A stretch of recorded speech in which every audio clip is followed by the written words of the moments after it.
Dear students, आज हम कक्षा 9 के सोशल साइंस के चैप्टर फर्स्ट का जो पहला क्वेश्चन है उस पर चर्चा करूंगा।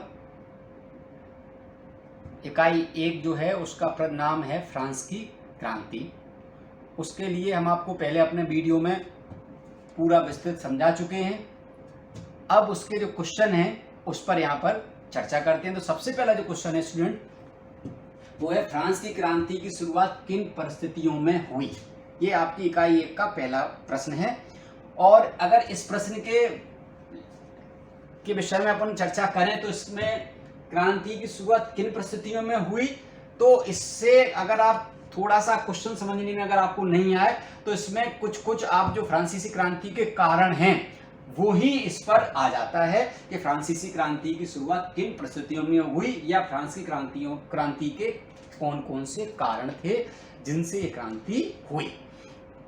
तो जैसा कि आप जानते हैं कि फ्रांस की क्रांति के लिए कोई एक विशेष कारण उत्तरदायी नहीं था जिसके लिए हम ये कह सकते हैं कि ये कोई एक कारण रहा हो, इस कारण से उत्तरदायी कारण रहा या उससे क्रांति हुई। इसके लिए बहुत सारी परिस्थितियां निर्मित हुई जिनसे फ्रांसीसी क्रांति हुई। तो जो सबसे पहले यहाँ पर जो कारण है वो है राजनीतिक परिस्थिति, यानी फ्रांस की क्रांति की शुरुआत के लिए निम्नलिखित परिस्थितियां उत्तरदायी रहीं।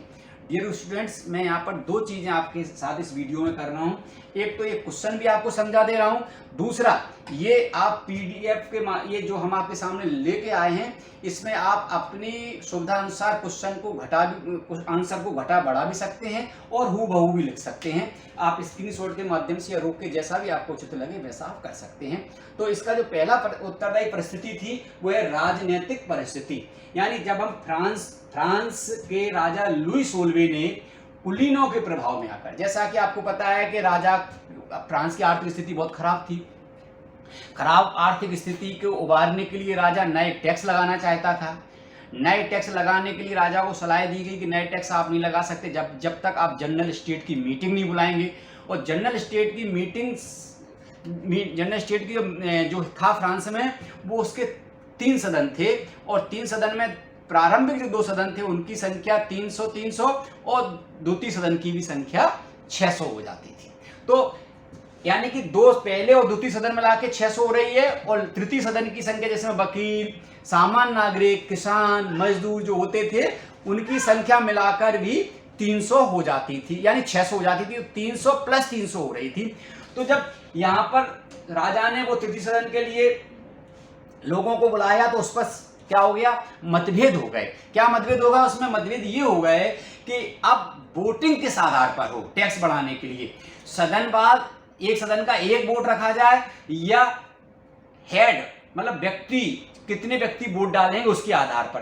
तो क्या हुआ कि अगर कुलीन वर्ग जानते थे कि अगर व्यक्तियों के वोटिंग के आधार पर हुआ तो हम हार जाएंगे क्योंकि इनकी 600 संख्या हो रही है। अतः उन्होंने राजा और उन पर प्रेशर डालना शुरू कर दिया कि सदनवार वोटिंग हो। और जब सदनवार वोटिंग होगी तो तृतीय सदन का एक वोट रह जाने वाला है, क्योंकि सारा जो टैक्स का बढ़ाने का चल रहा था वो आम नागरिकों पर ही चल रहा था और आम नागरिक इसके लिए तैयार नहीं थे, क्योंकि वो पहले से ही बहुत सारा टैक्स या यूं कहें पूरा टैक्स का भार तृतीय स्टेट पर ही था, जिसमें मैं बता चुका आपको मजदूर, कृषक, वकील, किसान आदि आते थे।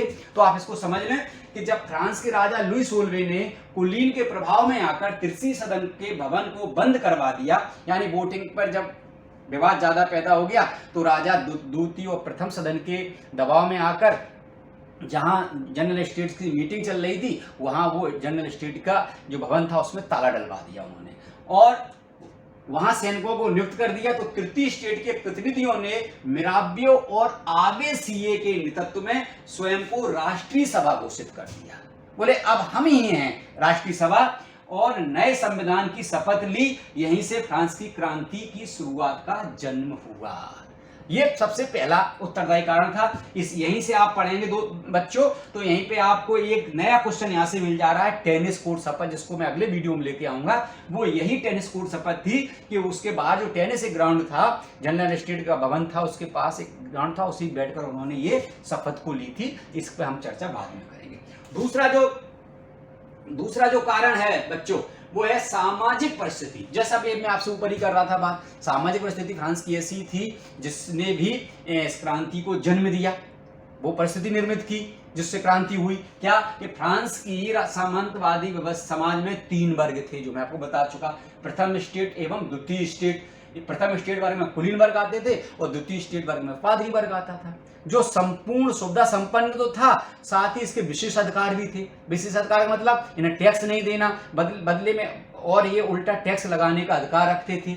जबकि तृतीय स्टेट में किसान, व्यापारी और बौद्धिक वर्ग भी आते थे। इसमें बौद्धिक वर्ग भी अगर आप चाहो तो इसमें जोड़ सकते हैं, किसान, व्यापारी, मजदूर के साथ साथ बौद्धिक वर्ग भी आते थे, हैं, वकील भी आते थे। तो जिन्होंने समाज में अब लोगों को एक नया संदेश देना शुरू किया कि हम शोषित क्यों हों, जबकि द्वितीय वर्ग हमसे ज़्यादा पैसा खपत कर रहा है राज्य का, वो टैक्स नहीं दे रहा है, सारा टैक्स को हम भरण क्यों करें, हम टैक्स दे रहे हैं तो इनको भी टैक्स देना चाहिए। राज्य का सारा कर इसी तृतीय स्टेट से लिया जाता था, जिससे इनमें असंतोष की भावना थी। ये दूसरा बड़ा सामाजिक कारण क्रांति का रहा। तीसरा जो बच्चों कारण है वो है आर्थिक परिस्थिति। जो सारा ताना बाना बुना जा रहा था फ्रांस की क्रांति का, उसका सबसे जो महत्वपूर्ण पक्ष था प्यारे बच्चों, वो सबसे महत्वपूर्ण पक्ष ये आर्थिक परिस्थिति ही थी। इस आर्थिक परिस्थिति ने ही फ्रांस की क्रांति को बहुत हद तक उत्तरदायी रही। क्योंकि मैंने आपको बताया कि फ्रांस की क्रांति लुई 13वें के बाद लुई 14वां 15वां के समय में लगातार अपने पड़ोसी राज्यों से, खास करके इंग्लैंड से युद्ध में संलग्न रही, जिससे बहुत सारा राज्य पर बोझ पड़ा, आर्थिक खर्चा बहुत ज्यादा बढ़ा। तीसरा, लुई 16वें की पत्नी मैरी अंता बहुत अधिक खर्चीली थी, ऐसी परिस्थिति में वो तैयार नहीं हुई। चौथा कारण ये रहा कि जब फ्रांस के वित्त मंत्री, चाहे नेकर हो या चाहे अन्य हो, उन्होंने कहा कि महाराज अब प्रत्येक तृतीय वर्ग से तो हम इतना अधिक टैक्स ले रहे हैं कि उस टैक्स को तो संभव है ही नहीं है ज़्यादा बढ़ाना, हम क्यों ना द्वितीय और प्रथम वर्ग से टैक्स लेना शुरू कर दें। द्वितीय प्रथम वर्ग ने राजा को कान भरना शुरू किया। राजा अपनी पत्नी के प्रभाव में था, पत्नी के माध्यम से राजा के कान भरना शुरू किया और अंततः राजा ने मंत्री को वित्त मंत्री पद से हटाना मंजूर किया, लेकिन उन पर टैक्स के दायरे में लाना उन्हें स्वीकार नहीं किया। और यही कारण था, जो सबसे बड़ा संतोष का कारण आर्थिक ही था। यानी विदेशी युद्धों एवं फ्रांस के शासक लुई 16वें की पत्नी मैरी एंटोनेट के असाधारण खर्च के कारण फ्रांस का खजाना खाली हो गया था। ऐसी स्थिति में फ्रांस का शासक लुई 16वें ने नया कर लगाना चाहता था, जो अभी आपसे हम पहले उसमें चर्चा करके आए थे, जिसके लिए उसे जनरल स्टेट को बुलाना पड़ा। जनरल स्टेट मैंने बताया था ना, एक तरीके से संसद भवन मान लो, जैसे भारत में या किसी भी लोकतांत्रिक व्यवस्था में जब हम कोई नया ऑर्डिनेंस या नया क्या कहते हैं विधेयक या नया कानून बनाना चाहते हैं, तो उसके लिए हमें संसद के सदनों की मंजूरी आवश्यक होती है। ऐसे ही यहाँ पर भी, हालांकि वो जनरल स्टेट आपको डिटेल में पिछले वीडियो मेरे में देखना, आप मृत प्राय था, इसका कोई बहुत बड़ा महत्व नहीं था, लेकिन ऐसी स्थिति में इसका महत्व अधिक बढ़ गया, है ना, बुलाना पड़ा।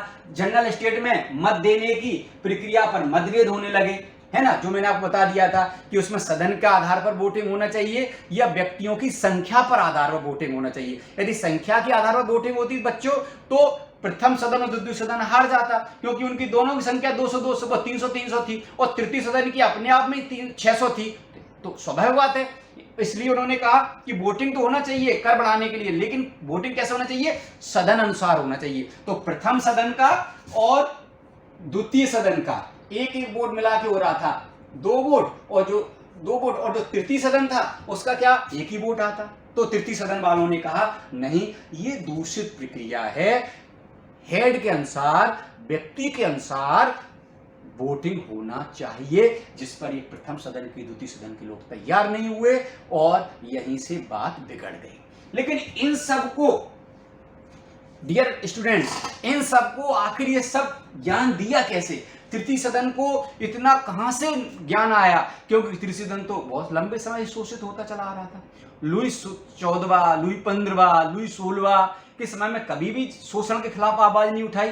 तो इस शोषण को आवाज उठाने के लिए जो एक और बड़ा कारण था उत्तरदायी, वो डियर स्टूडेंट्स, वो बड़ा कारण था दार्शनिकों का योगदान। जो मैं आपसे अभी बात कर रहा था कि स्थिति वर्ग में बौद्धिक लोग भी आते हैं, ये वही बौद्धिक लोग थे जिन्होंने फ्रांस की जनता को जागृत किया, विश्व के अन्य देशों में लोकतांत्रिक व्यवस्थाओं से परिचित कराया, विश्व के अन्य देशों ने अपने यहाँ के नागरिकों को क्या क्या अधिकार दिए थे, उन अधिकार से फ्रांसीसी लोगों को परिचय कराया। ऐसे लोगों में रूसो, वाल्टियर, डिडरो ये महान दार्शनिक थे। उन दार्शनिकों ने अपनी विभिन्न पुस्तकों के माध्यम से जनता को वैचारिक क्रांति से ओतप्रोत किया।